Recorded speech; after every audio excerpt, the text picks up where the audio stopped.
Hi guys, welcome back to my YouTube channel the SAP study. हम पढ़ रहे थे राजस्थान के प्रमुख दुर्गों के बारे में। कई दिनों तक वीडियो नहीं आ पाई, इसके लिए मैं आपसे माफ़ी मांगना चाहूँगी। किसी कारणवश मैं वीडियो नहीं डाल पाई थी। अब से आपको रेगुलर वीडियोस मिलेंगी। तो हम राजस्थान के प्रमुख दुर्गों की बात कर रहे थे। उसी सीरीज को आगे बढ़ाते हैं और पढ़ते हैं भरतपुर के किले के बारे में, जिसे लोहागढ़ दुर्ग भी कहा जाता है। चलिए शुरू करते हैं।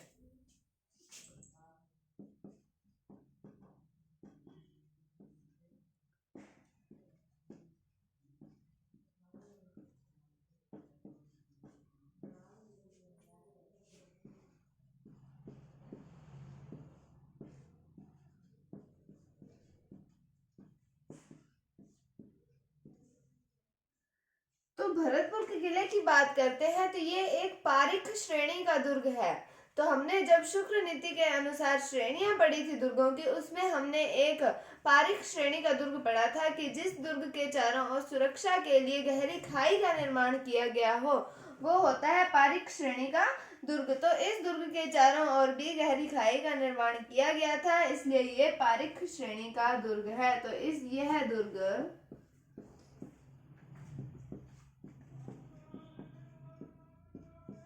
पारीख श्रेणी का दुर्ग है।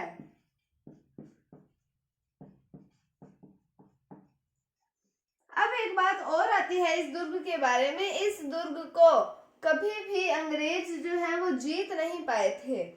अंग्रेजों ने इस दुर्ग पर आक्रमण किए, लेकिन वो इस दुर्ग को जीत नहीं पाए थे, इसलिए ये एक अजेय दुर्ग है।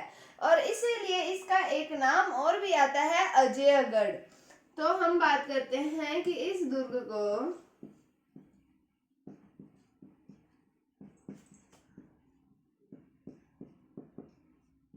अंग्रेज कभी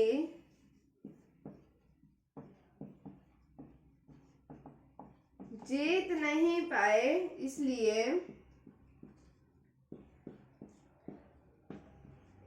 यह एक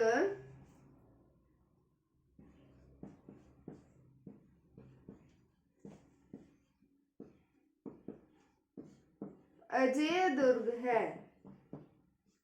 अब हम बात करें इस दुर्ग के अन्य नामों की, कि मैंने आपको बताया कि इस दुर्ग को अंग्रेज जीत नहीं पाए थे, इसलिए इसे अजयगढ़ कहा जाता है। और साथ में इसका एक और नाम आता है, विजयगढ़। और एक हमने बात की स्टार्टिंग के अंदर ही कि इस दुर्ग को क्या कहा जाता है, लोहागढ़ कहा जाता है। तो लोहागढ़ भी इसीलिए कहा जाता है कि अंग्रेज इसे जीत नहीं पाए थे, इसलिए इसे लोहागढ़ भी कहा जाता है। अजय दुर्ग भी है ये, और एक इसका नाम और आता है, विजयगढ़। तो इस दुर्ग के अन्य नाम क्या आते हैं,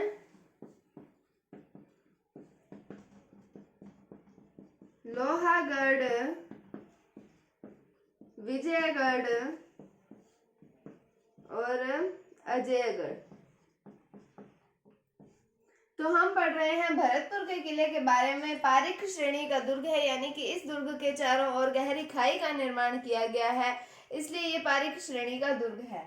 फिर हमने बात की कि इस दुर्ग को अंग्रेज कभी जीत नहीं पाए थे, इसलिए ये एक अजेय दुर्ग है। फिर हमने देखा कि इसके अन्य नाम कौन कौन से आते हैं। एक लोहागढ़ दुर्ग आता है, विजयगढ़ आता है और अजयगढ़ दुर्ग आता है। कौन से दुर्ग का नाम, भरतपुर के किले का नाम। अब हम बात करें कि इस दुर्ग का निर्माण किसके द्वारा करवाया गया था, कब करवाया गया था, इस दुर्ग के लिए क्या पंक्ति बोली जाती है, क्या पंक्ति उपयोग में ली जाती है, इस दुर्ग के बारे में वो सब हम देखते हैं। तो इस दुर्ग का निर्माण करवाया गया था महाराजा सूरजमल के द्वारा। 1733 ईस्वी में भरतपुर के किले का निर्माण करवाया गया था। तो इस दुर्ग का निर्माण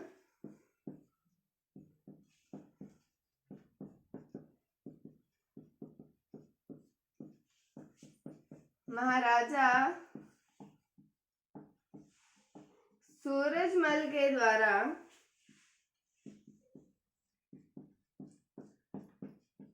1733 ईस्वी में करवाया गया था। किसके द्वारा करवाया गया, महाराजा सूरजमल के द्वारा 1733 ईस्वी में भरतपुर के किले का निर्माण करवाया गया था। अब हम बात करें कि इस दुर्ग के लिए कौन सी पंक्ति यूज में आती है। तो इस दुर्ग के लिए पंक्ति आती है, 8 फिरंगी 9 गोरा। 8 फिरंगी 9 गोरा, लड़े जाट का 2 छोरा। तो ये पंक्ति यूज की जाती है भरतपुर के किले के लिए। क्या यूज की जाती है? 8 फिरंगी 9 गोरा लड़े जाट का 2 छोरा। ये पंक्ति यूज की जाती है भरतपुर के किले के बारे में, क्योंकि इन पंक्ति से भी क्वेश्चन उठते हैं कि ये एक पंक्ति दे दी जाती है और ये पूछा जाता है कि यह पंक्ति ये वाक्य किस दुर्ग से संबंधित है। तो हमें पता होना चाहिए कौन से दुर्ग के बारे में कौन सी वाक्यांश कौन सी पंक्तियां कही गई हैं, वो हमें पता होना चाहिए। तो निर्माण किसके द्वारा करवाया गया? महाराजा सूरजमल के द्वारा 1733 ईस्वी में इस दुर्ग का निर्माण जो है वो करवाया गया था। और इस दुर्ग के लिए पंक्ति के यूज में आती है 8 फिरंगी 9 गोरा लड़े जाट का 2 छोरा। अब हम बात करें कि इस दुर्ग में अष्ट धातु के दरवाजे का निर्माण करवाया गया है, और अष्ट धातु के दरवाजे का निर्माण करवाया गया जवाहर सिंह के द्वारा। महाराजा जवाहर सिंह आते हैं, उन्होंने करवाया, और ये दिल्ली से लूट कर लाए थे ये अष्ट धातु को। और यहाँ पर इस दुर्ग में जवाहर बुर्ज का निर्माण करवाया गया है वो अष्ट धातु से। तो अष्ट धातु के दरवाजे जो हैं वो जवाहर सिंह द्वारा दिल्ली से लूट कर लगाए गए यहाँ पर।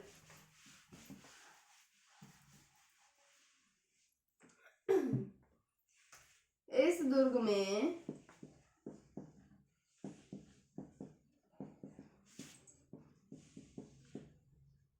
अष्ट धातु के दरवाजे महाराजा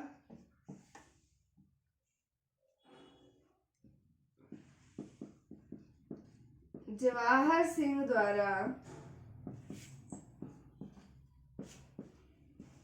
दिल्ली से लूटकर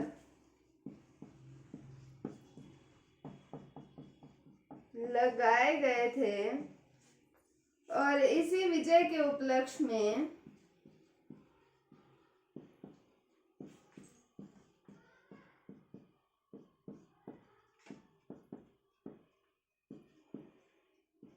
जवाहर सिंह द्वारा इस दुर्ग में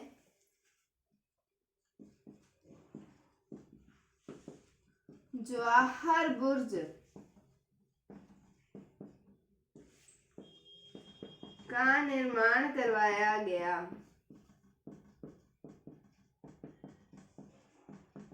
और ये जो जवाहर बुर्ज है, यहाँ पर जाट राजाओं का राज्याभिषेक समारोह होता था। और तो हमने बात की कि इस दुर्ग में अष्ट धातु के दरवाजे किसके द्वारा? महाराजा जवाहर सिंह के द्वारा दिल्ली से लूटकर लगाए गए थे, और इस विजय के उपलक्ष्य में जवाहर सिंह द्वारा इस दुर्ग में क्या निर्माण करवाया गया था? जवाहर बुर्ज का। यहाँ पर जाट राजाओं का राज्याभिषेक समारोह होता है। तो यहाँ पर क्या होता है? जाट राजाओं का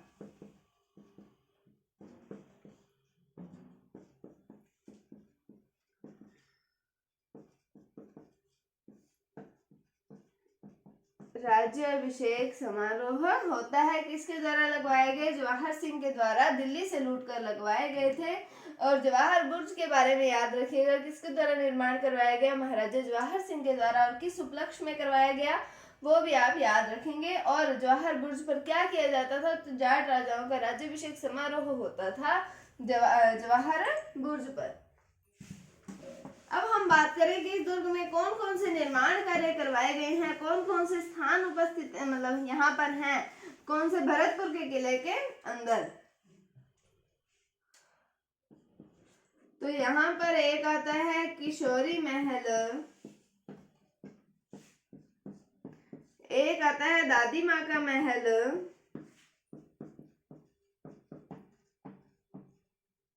लक्ष्मण मंदिर,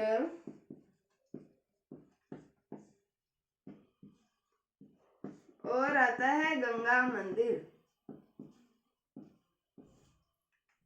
तो ये सारा कुछ कहाँ पर है? ये है भरतपुर के किले के अंदर। तो किशोरी महल, दादी माँ का महल, लक्ष्मण मंदिर और गंगा मंदिर, ये सब कुछ कहाँ पर है? ये सब कुछ भरतपुर के किले के अंदर है।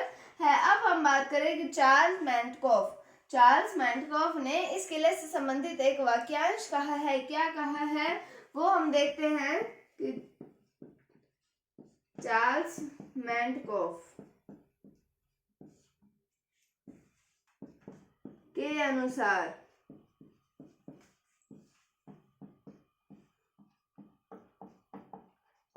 अंग्रेजों की प्रतिष्ठा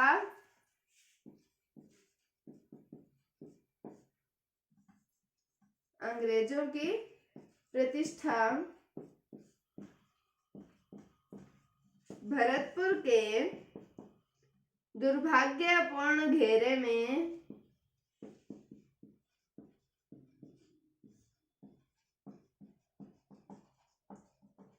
दबकर रह गई।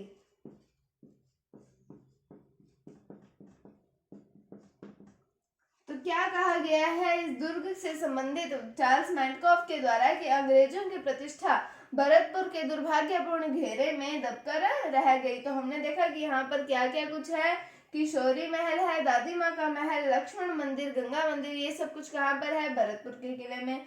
फिर हमने देखा कि चार्ल्स मैनकॉफ ने क्या कहा है, इस किले से संबंधित कुछ वाक्यांश कहा है कि अंग्रेजों की प्रतिष्ठा जो है वो भरतपुर के दुर्भाग्यपूर्ण घेरे में दबकर जो है वो रह गई।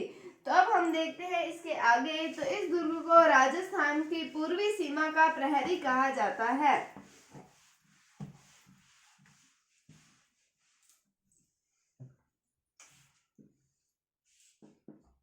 इस दुर्ग को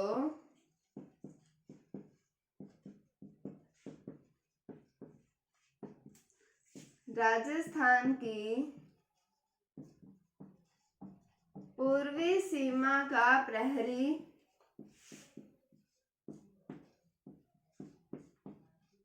कहा जाता है। क्या कहा जाता है? राजस्थान की पूर्वी सीमा का प्रहरी किस दुर्ग को कहा जाता है? भरतपुर के किले को कहा जाता है। अब इसके लिए एक लास्ट बात आती है कि इस दुर्ग में स्थित है एक कचहरी कला, यानी कि ये एक विशाल हॉल की तरह है। क्या है? कचहरी कला। ये एक विशाल हॉल की तरह है और कहाँ पर है ये? भरतपुर के किले के अंदर। अब इसका उपयोग कैसे किया जाता है? तो इसका उपयोग दीवाने आम की तरह किया जाता है, एक प्रकार की अदालत के रूप में इसका प्रयोग जो है वो किया जाता है। तो इसका उपयोग कैसे किया जाता है?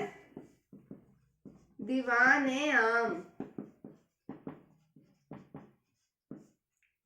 तो दीवाने आम की तरह इसका प्रयोग किया जाता है। अब हम बात करते हैं राजस्थान का एकीकरण। जब हमने पढ़ा था तब हमने जब मत्स्य संघ का निर्माण कराया था तो उसमें 4 रियासतें जुड़ी थी। कौन कौन सी? भरतपुर, धौलपुर, करौली और अलवर। ये 4 रियासतों से मत्स्य संघ का निर्माण हुआ था। अगर आपने वो वीडियोस नहीं देखी है तो आप वो वीडियोस भी देखें।